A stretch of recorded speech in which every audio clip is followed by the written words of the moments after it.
Hola muchachos, bienvenidos a este video de la tercera semana, que si han estado poniendo atención al temario dice que es estructuras de control y listas. De hecho lo vamos a ver al revés. Vamos a ver primero listas y luego estructuras de control. Lo que nos habíamos quedado en el video anterior es que básicamente vimos las estructuras de la clase, de lo que es una clase en el lenguaje de programación Java. Y esto ya nos permite definir propiedades y comportamiento de objetos, de los objetos de una clase. El problema es que justamente este comportamiento se tiene que implementar con algoritmos y no hemos visto exactamente cómo implementar algoritmos. Para poder implementar algoritmos necesitamos tener estructuras de control. Necesitamos poder controlar el flujo de ejecución del programa, si no es imposible. No podemos tener nada más una instrucción seguida detrás de otra si no tenemos instrucciones que nos permitan repetir cosas un número arbitrario de veces. O cambiar la decisión, o sea, tomar una decisión durante la ejecución de nuestro programa de si irnos por un camino de código o irnos por algún otro. De hecho, los getters y los setters que implementaron en la clase estudiante son algoritmos, nada más son algoritmos triviales. Los getters son regresar un valor, el valor de una propiedad, y los setters son definir el valor de dicha propiedad. Un poquito más interesantes son equals. Equals es un algoritmo sin duda alguna. Básicamente lo que hace es comprobar las propiedades del objeto que manda a invocar el método y del objeto que recibe como parámetro, del estudiante que invoca equals y del estudiante que se recibe como parámetro en equals. Dentro del método equals, el que manda a ejecutar el método se llama this, con la referencia this, y el que se recibe como parámetro pues tiene el nombre del parámetro, que es estudiante. De todas maneras sigue siendo un algoritmo muy sencillo, es básicamente regresar el comparar cada una de las propiedades y regresar verdadero si todas son iguales y regresar falso si cualquiera de ellas no son iguales entre los dos estudiantes. Se puede hacer en una sola línea el método, un solo return. Se ve un poquito abultado el código, pero funciona. Y toString también es un poquito interesante, pero no tanto. Porque utilizamos básicamente el método format, el método estático format de la clase string, tal cual como está en las pruebas unitarias. Hay una cosa con estudiante, nunca, como cualquier estudiante que nos pasen, que sea null, cualquier referencia nula que nos pasen, obviamente no va a ser igual a nuestro estudiante, al estudiante que invocó el método. Entonces, antes de comparar las propiedades, lo que hacemos es checar si el estudiante recibido es null y en dado caso, regresamos falso. Ahí ya estamos utilizando una estructura de control. La estructura de control que estamos utilizando es if, por supuesto. If estudiante igual a null, return false. Y de hecho return también es una estructura de control. Pero esta la veremos en el siguiente video.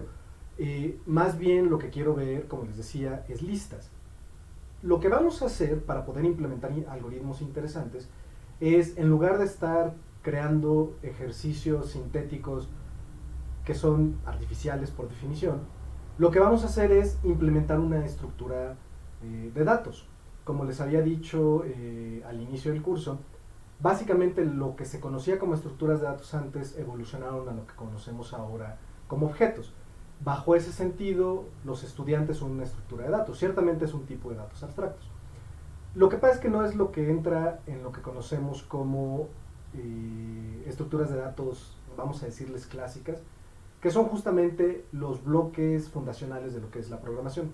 Tienen toda una materia de estructuras de datos en el segundo semestre, y lo que vamos a hacer a partir de esta práctica, la práctica 2, es construir una estructura de datos lista básicamente a lo largo del semestre. Cerca del final del semestre vamos a acabar con la lista, pero y después vamos a comenzar a construir cosas alrededor de la lista, pero vamos a iniciar creando nada más una lista de estudiantes. ¿Por qué? Porque para hacer listas de elementos arbitrarios necesitamos un poquito más de conceptos que todavía no vamos a ver porque son bastante pesados, ¿sale? Entonces, lo que vamos a hacer es tener una lista de estudiantes. Y a lo largo de toda la práctica van a estar trabajando con lista de estudiantes, pero debe quedar claro que todos los algoritmos que vamos a implementar para nuestra lista de estudiantes realmente van a funcionar para una lista de lo que sea. No nos va a importar que los elementos de la lista sean estudiantes realmente. Ahorita lo vamos a hacer así porque no tenemos, les digo, los conceptos necesarios para hacerla genérica. Y entonces pues la vamos a limitar a estudiantes, pero los algoritmos realmente no van a aprovechar el hecho de que los elementos son estudiantes. ¿Ok? Entonces, bueno, primero, ¿qué es una lista? Pues básicamente la idea es similar a la lista del supermercado, o a una lista de tareas que ustedes se ponen, o a la lista de materias, o etcétera, etcétera. La idea es que una lista tiene elementos en un cierto orden, que no es lo mismo a que esté ordenada, y pues básicamente podemos pedirle cosas. Le podemos pedir agregarles elementos, le podemos pedir que nos diga si un elemento está o no en la lista, que nos diga la posición de un elemento en la lista, insertar arbitrariamente en una posición de la lista un elemento, etcétera, etcétera. Y a la vez la lista tiene propiedades más o menos fáciles de ver, como son un primer elemento, un último elemento, a menos que la lista sea vacía, en cuyo caso no tiene ningún elemento, por supuesto. Y si la lista tiene un solo elemento, pues el primer elemento y el último elemento son los mismos. ¿Sale? Además les vamos a poder pedir a las listas cosas medio obvias, como justamente que nos den su primer elemento o su último elemento, o que nos digan cuántos elementos tienen, etcétera, etcétera. ¿Sale? ¿Cómo vamos a definir entonces a las listas? De nuevo, la práctica 2 va a ser de listas de estudiantes, pero vamos a definir a las listas realmente para que funcionen con lo que sea. La implementación de la práctica 2 va a ser con estudiantes, pero los algoritmos que van a implementar pueden funcionar para cualquier tipo de elementos. Luego veremos exactamente cómo. Entonces, ¿cómo definimos a las listas? Hay múltiples maneras de definir a las listas. Una manera muy utilizada es una definición recursiva que va más o menos del estilo de: una lista es el elemento vacío, si la lista está vacía, o un elemento distinto del vacío seguido de una lista. ¿Sale? Y entonces, pues la lista vacía es el vacío, y una lista con un elemento es ese elemento con una lista siguiente vacía. Una lista con dos elementos es el primer elemento seguida de la lista que es el segundo elemento y la lista vacía, etcétera, etcétera. Esta definición es equivalente a la definición de los números naturales utilizando conjuntos, donde se asocia el 0 con el conjunto vacío, y al 1 con el conjunto que contiene al conjunto vacío, y al 2 con el conjunto que contiene el conjunto que contiene el conjunto vacío, etcétera, etcétera. Es una definición bastante padre de listas, es muy elegante, pero es relativamente complicada de implementar en lenguajes orientados a objetos como Java. ¿Por qué? Porque justamente la idea de los objetos es que tienen identidad, propiedades y comportamiento. Entonces, a cualquier lista, a cualquier objeto, instancia de lista estudiante en el caso de nuestra práctica, le debo poder pedir que ejecute cualquiera de los comportamientos que tiene definido. En Java, que ejecute cualquiera de los métodos que tiene. Y no va a haber de otra para definir el vacío que la referencia null. Entonces, a null no le podemos pedir que haga nada. Si hacemos una referencia que sea null, punto lo que sea, eso truena al correr el programa. No al compilarlo, truena al ejecutarlo. Y de hecho no podemos detectar en tiempo de compilación si la referencia es null o no. Eso lo veremos más adelante. Pero entonces, como esta definición muy matemática, muy elegante, pero que se nos dificulta implementarla, no nos sirve tanto, vamos a definir las listas en términos de lo que vamos a definir, de lo que vamos a llamar como nodos. Realmente la primera definición lo que estaba haciendo era definir nodos de lista, no una lista tal cual. Entonces, ¿cómo vamos a definir a los nodos? Similarmente, también va a ser recursiva. Un nodo va a ser el vacío o un elemento con un nodo siguiente. Y como ya estamos definiendo a los nodos de una vez, entonces también podemos decir que tiene un nodo anterior. ¿Sale? Esto nos va a permitir movernos en las listas en ambas direcciones. Entonces, un nodo es el nodo vacío o un elemento con un nodo anterior y un nodo siguiente. Además, vamos a tener la restricción de que si el nodo A es el nodo anterior del nodo B, esto ocurre si solo si el nodo siguiente del nodo A es B, ¿sale? O sea, si el nodo A es el anterior del nodo B, esta flechita viene para acá, pues entonces el nodo siguiente de A tiene que ser B. Pueden verlo como flechitas, justamente esto de anterior y siguiente. Así como les mostramos las flechitas entre la pila de ejecución y el heap, el espacio de memoria del programa en el video anterior, imagínenselo justamente así, nada más que ahora las referencias no están en la pila de ejecución, están en los objetos instancias de nodo. Esta definición es medio rebuscada, pero tiene la ventaja de que implementarla en Java es trivial. La clase nodo termina siendo class nodo, abrimos llaves, estudiante elemento, los nodos son de los elementos de la lista son estudiantes, entonces el elemento del nodo es un estudiante. Entonces class nodo, abrimos llavecitas, estudiante elemento, y después nodo siguiente y nodo anterior. Y eso es todo. Deberíamos hacer a la clase pública y las propiedades privadas y definirles getters y setters a las propiedades y garantizar de alguna manera con el comportamiento de los nodos que siempre se cumpla la propiedad de que un nodo es anterior de otro si solo si el otro es siguiente del primero. Entonces, podríamos hacer eso, pero si hacemos eso, paradójicamente el encapsulamiento de datos de hecho es más difícil de mantener. No exactamente el encapsulamiento de datos, pero lo que protege el encapsulamiento de datos. La consistencia de los nodos es difícil de mantener. Esta regla que tenemos de que un nodo es anterior a otro si solo si el otro es el siguiente del primero, entonces es fácil romperlo porque si tenemos setters, justamente podemos cambiar el setter de cualquier nodo a un nodo distinto del que le correspondería, si este tiene como anterior al primero. Y necesitamos cambiar esos nodos, justamente, para agregar. Lo que vamos a hacer es que cuando tengamos el último nodo de la lista, lo que vamos a hacer es crear un nuevo nodo, poner como siguiente del que era el último al nuevo, y como el anterior del nuevo al que era el último, ¿sale? Y entonces sí tenemos que modificar los nodos, pero poner setters nos lo complica. No es que nos lo complique, ofrece la posibilidad de que usuarios externos a la clase nodo le den en la torre a la consistencia de los nodos. Y para no tener que preocuparnos de eso, lo que vamos a hacer es lo siguiente. Primero, definí nodos, pero no he definido listas. ¿Cómo vamos a definir a las listas? Obviamente a partir de los nodos. ¿Por qué? Porque para eso los definimos. ¿Cómo va a definir una lista? Una lista va a ser un nodo que le voy a decir cabeza y un nodo que le voy a decir rabo, que justamente representarán al primer elemento de la lista, bueno, al nodo que contiene al primer elemento de la lista, y rabo al nodo que contiene al último elemento de la lista.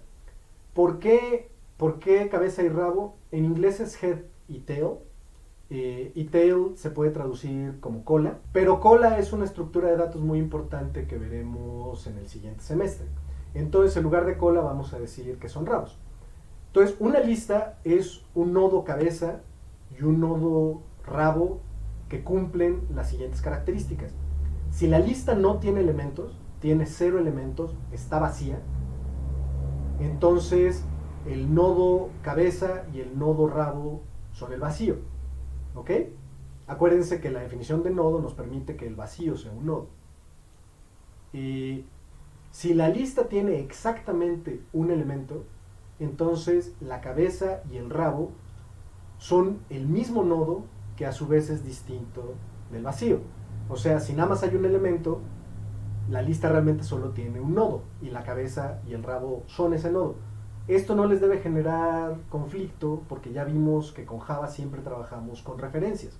Entonces el rabo y la cabeza van a ser referencias y puedo tener dos referencias distintas apuntando al mismo objeto, refiriendo al mismo objeto. Eso es lo que va a pasar cuando la lista tenga un único elemento. El rabo y la cabeza van a referir al mismo nodo con el único elemento de la lista. Y por último, si la lista tiene más de un elemento, entonces, empezando por la cabeza, si me voy a su nodo siguiente, y después me voy a su nodo siguiente, y después me voy a su, etcétera, etcétera, eventualmente llego al rabo. Y lo mismo, si empiezo del rabo, y después me voy al nodo anterior, y después me voy al nodo anterior, y después, etcétera, eventualmente llego a la cabeza. ¿Sale? Además de todo esto, el anterior de la cabeza siempre va a ser vacío, y el siguiente del rabo siempre va a ser vacío. Entonces ya es muy fácil definir la clase lista y resolver el problema que teníamos de hacer privadas, bueno, de definirles headers a los nodos. Lo que vamos a hacer es declarar a la clase lista estudiante como public class lista estudiante, y lo primero que vamos a definir dentro de la clase lista es a la clase nodo como una clase interna privada. O sea, dentro de public class lista estudiante vamos a tener private class nodo y ya nada más las propiedades. Private estudiante elemento, private nodo siguiente, private nodo anterior. Y le vamos a poner un constructor que recibe un estudiante y nada más define el elemento del nodo como el estudiante. ¿Sale? ¿Y qué propiedades tiene la lista? Pues ya las dijimos.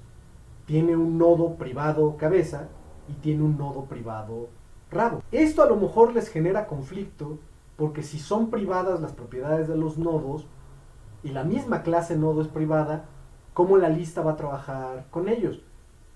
Por la definición de público en Java. Una cosa es de privado en Java. Una cosa es privada excepto en la clase donde se declaró. Y la clase donde se declaran las propiedades de los nodos obviamente es nodo, pero también lista. Entonces, las listas de estudiantes pueden ver las propiedades de los nodos aunque sean privadas. Esto nos garantiza el encapsulamiento de datos y nos da flexibilidad para trabajar con los nodos sin tener que preocuparnos con getters y setters. Vamos a trabajar directamente con las variables las variables privadas de la clase interna nodo. ¿Sale? No va a tener constructor la clase lista, lo cual quiere decir un constructor explícito. Y esto quiere decir que usamos el constructor por omisión de Java, que nos da, que define, en null todas las variables de clase de lista estudiante. Y eso está bien. Cuando creemos una lista estudiante, la cabeza y el rabo serán null, que es equivalente a que sean vacíos, que implica que la lista está vacía. ¿Sale? Que no tiene elementos. Y como estado inicial, eso está perfecto. Entonces, para ver los algoritmos interesantes que vamos a hacer con la clase lista estudiante, necesitamos justamente las estructuras de control. Esa es la razón de ser de la clase lista estudiante. Un pretexto para que ustedes implementen algoritmos interesantes. Por ejemplo, ya que tengamos una lista con muchos elementos, quiero que me den la lista, una copia de la lista, pero con los elementos invertidos. O sea, si el primero de la lista original ahora va a ser el último de la que regresa ese método, y el que era el último de la original va a ser el primero en la que regresa el método que le estoy diciendo. También cómo insertar un elemento en una posición arbitraria de la lista, también cómo obtener un elemento en una posición arbitraria de la lista, etcétera, etcétera. Esos métodos van a ser un poquito más complicados y necesitaremos nuestras estructuras de control. Pero como ya un poquito vimos if, vamos a empezar viendo cómo agregar un elemento a la lista. Como tenemos listas que se conocen como doblemente ligadas, eso justamente de que tengamos nodos anteriores y nodos siguientes implican que las listas son doblemente ligadas. Los nodos tienen dos ligas. Si tenemos dos nodos así, tenemos una liga del primero hacia el segundo como siguiente y una liga del segundo hacia el primero como anterior. Esos son dos ligas entre cada par de nodos, las listas son doblemente ligadas. Entonces, además de agregar al final, que es lo natural de pensar en una operación de agregar, vamos a tener un agregar al inicio.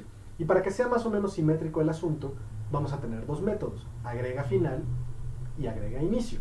Entonces vamos a ver cómo es el método agrega final. Bueno, obviamente es público porque va a ser comportamiento de la clase, quiero poder que todo mundo pueda agregar elementos a mis listas, para eso es que van a existir. No regresa nada porque el método lo único que hace es cambiar el estado de la lista, cambia justamente la configuración de los nodos en la misma. Se llama agrega final, recibe un estudiante, porque nuestras listas son de estudiantes, la clase se llama lista estudiante, y esa es la firma del método. Ahora, ¿cómo lo implemento? Bueno, primero, no vamos a aceptar elementos vacíos en nuestras listas. Si nos tratan de agregar un elemento vacío, sencillamente lo ignoramos. Entonces, if estudiante igual null, return. Esto sencillamente detiene el método, nos salimos del método. Sé que se ve chistoso que haya un return con un tipo void de regreso, pero justamente no estamos regresando nada, nada más es salte del método, escapa del método. ¿Ok? Veremos con más detalle return después y también veremos con más detalle if después. Pero pues ya lo usamos. If estudiante igual a null, return. Bueno, a partir de este momento tenemos un elemento no nulo. Y a menos que pase algo de verdad muy extraño, como que se nos acabe la memoria, cada vez es más difícil que eso ocurra, pues seguro necesitamos un nuevo nodo, ¿no? Necesitamos un nuevo nodo que contenga al estudiante que nos están pasando. Entonces lo primero que hacemos es construir nuestro nodo. Nodo n es igual a new nodo y le paso al estudiante. Utilizamos el constructor de nuestros nodos, que es lo único que le pusimos además de sus propiedades. ¿Sale? Ahora tenemos dos casos. Únicamente dos. Si la lista es vacía, ese nodo tiene que ser la cabeza y el rabo de mi lista. Y si la lista no es vacía, pues ahora tiene que ser el siguiente del rabo y tenemos que mover el rabo a él, porque él va a ser el nuevo rabo. ¿Sale? Entonces vamos a hacerlo en Java. If rabo es igual a null, entonces cabeza igual a rabo igual a nodo. Y ya, eso hace que la cabeza y el rabo sean justamente el mismo nodo. Y esto ocurre porque la lista era vacía. ¿Cómo sé que es vacía? Porque rabo es null, lo acabo de checar. Else, o sea, si no ocurre esto, si el rabo es distinto del vacío, entonces tengo más de un elemento. ¿Sale? Pero en particular tengo al menos uno. Perdón, tengo más de 0 elementos, en particular tengo al menos uno, y entonces el rabo seguro no es vacío. Entonces, puedo tomar el siguiente del rabo, ya puedo hacer rabo.siguiente, esto no va a tronar porque ya sé que rabo no es nulo, porque estoy en el else de este if. Puedo hacer rabo.siguiente, que ese sí era nulo, por la regla que tenemos de que el anterior de la cabeza tiene que ser vacío y el siguiente rabo tiene que ser vacío. Entonces hacemos rabo.siguiente es igual a n, ¿ok? Y esto dibuja la flecha del rabo, la flecha llamada siguiente ahora apunta a n. Y simétricamente hago n punto anterior igual a rabo. Y ya están conectados y ya cumplen casi todas las restricciones de los nodos y de las listas. Bueno, ya cumplen todas las de los nodos, porque el siguiente del rabo es n y por lo tanto el anterior de n es el rabo. Pero no cumple todas las de la lista porque el siguiente del rabo ya no es null. ¿Qué hacemos? Mover el rabo nada más. Rabo es igual a n, que es justamente como si moviéramos la flechita que va del rabo, del rabo actual al nuevo nodo que creamos. Y entonces ya, ese nodo, por el constructor que tiene, que nada más define el elemento, el anterior y el siguiente quedan como nulos. Entonces su siguiente en particular era nulo. Y entonces ya es nulo, el siguiente del rabo de la lista ya es nulo y ya puedo terminar. ¿Ok? Un pequeño detalle antes de terminar, más o menos así va a estar en la práctica, se va a complicar un poquito más porque pues vamos a hacer métodos con algoritmos mucho más interesantes. Pero en particular vamos a tener una pequeña optimización. Si dejamos así la definición de lista y uno de los comportamientos que vamos a tener es que me diga cuántos elementos tiene, y la única manera de contabilizar los elementos es irlos contando uno por uno, pararme en la cabeza e irme moviendo hasta llegar a null y en ese momento detener el contador. Vamos a ver el algoritmo equivalente en el próximo video. Pero esto es muy ineficiente porque como nosotros controlamos cuántos elementos, bueno, qué elementos se agregan y qué elementos no se agregan, pues sencillamente podemos llevar la cuenta cada que ocurra uno de esos comportamientos. Si nos agregan un elemento, tendremos un contador que incrementaremos, y si nos eliminan un elemento, tendremos un contador que decrementaremos. Vamos a agregar una variable de clase longitud a la clase lista estudiante, pero este no es parte de la definición de la lista. Eso ya vimos la definición, en ningún momento había nada de la longitud, ¿ok? Es solo una optimización, es algo, se le conoce como memorización. Utilizamos un poquito más de memoria para evitarnos calcular cosas, para evitarnos instrucciones. Entonces lo que vamos a hacer es que vamos a tener una variable de clase longitud privada, por supuesto, de tipo entero. Y entonces cada vez que nos agreguen exitosamente un elemento, incrementamos la longitud. Entonces, ya que definimos la variable de clase longitud, en nuestro método agrega final, podemos poner longitud más al final del método o inmediatamente después de que chequemos que sí vamos a agregar el elemento porque es distinto del vacío. Nada más no lo pongan ni en el cuerpo del if ni en el cuerpo del else, porque entonces nada más se incrementaría en uno de los dos casos y en ambos casos se tiene que incrementar. ¿Ok? Más, por supuesto, es el operador de incremento, de autoincremento. No me acuerdo, no lo vimos en un video, pero sí les pasé la tabla del libro mío y de Lisa, donde aparecen todos los operadores de Java y ahí viene el de autoincremento. No voy a ver ahorita cómo funciona exactamente, pero incrementa el valor de longitud en 1, que es justamente lo que queremos. Y ya con esto está nuestro método agrega final, que hace muy sencillo hacer el método agrega inicio, pero ese se les va a quedar de tarea a ustedes. Como sea, nos falta un video para la práctica 2 que veremos en el próximo. Ahí veremos las estructuras de control y ahí veremos qué algoritmos interesantes podemos implementar ya en nuestra clase lista estudiante. Por ahora eso sería todo y nos vemos, chavos.